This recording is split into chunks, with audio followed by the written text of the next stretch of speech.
সিলেটের বিছানাকান্দির ভারত সীমান্তবর্তী এলাকা। স্বয়ংক্রিয় অস্ত্র হাতে বিজিবির দল অবস্থান নিয়েছে ঝোপের আড়ালে। হঠাৎ করেই তারা সাদা পোশাকে মাথায় বস্তা বহনকারী একটি দলকে সরাসরি অ্যাম্বুশ করল। বিজিবির তাড়া খেয়ে বস্তা ফেলেই প্রাণ হাতে নিয়ে সীমান্তের দিকে দিল রুদ্ধশ্বাসে দৌড়। কি আছে এসব বস্তায়? কেনই বা বিজিবির এমন অভিযান?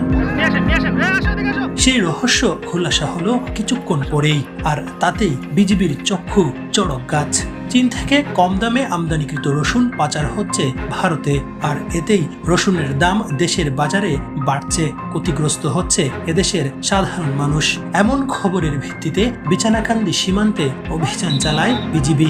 এ চিত্র দেখতে সিলেটের গোয়াইনঘাট উপজেলার বিছানাকান্দি এলাকায় ৭১ টিম। অবশ্য পাহাড়ে বিজিবির টের পেয়ে রসুন ফেলে পালিয়ে যায় চোরাকারবারিরা।